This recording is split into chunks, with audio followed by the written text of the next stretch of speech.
অনেক সময় আমরা রাস্তাঘাটে দেখতে পাই যে কোনো প্রোডাক্ট, কোনো জিনিস আমরা যখন কিনি সেখানে ম্যাক্সিমাম রিটেল প্রাইস বলে একটি ট্যাগ লাগানো থাকে, বা এমআরপি, যাকে আমরা শর্ট ফর্মে এমআরপি বলি। দোকানদার সেই এমআরপি থেকেও বেশি প্রাইস রেট আমাদের কাছে চার্জ করে। সেক্ষেত্রে আমাদের করণীয় উপায় কি? সেক্ষেত্রে আপনাদের কাছে অপশন আছে, এবং আপনাদের কাছে যেগুলো উপায় সেগুলো হলো, প্রথমত আপনি সেই দোকানদারের কাছে যেই প্রোডাক্ট, ধরে নিন আপনি কোনো কোল্ড ড্রিঙ্কস কিনছেন, সেই কোল্ড ড্রিঙ্কসের বোতলের গলায় লেখা থাকবে তার ব্যাচ নাম্বার। সেই ব্যাচ নাম্বার দিয়ে দোকানদারের থেকে একটি বিল নিন, যেই দামটিতে উনি বিলটি দিতে চাচ্ছে।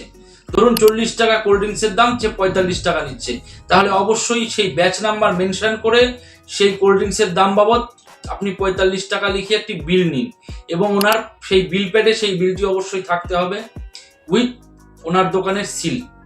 তারপরে আপনি সেটিকে ন্যাশনাল কনজিউমার হেল্পলাইন নাম্বারে হোয়াটসঅ্যাপের মাধ্যমে কমপ্লেন রেজিস্টার করাতে পারেন, অথবা সরাসরি আপনি কোনো উকিলবাবুর মারফত সেটিকে কনজিউমার যে কমিশন বা কনজিউমার যে কোর্ট রয়েছে সেখানে আপনি মামলা দাখিল করে তার উপর আইনানুগ ব্যবস্থা এবং তার থেকে আপনি কম্পেনসেশন দাবি করতে পারেন। ধন্যবাদ।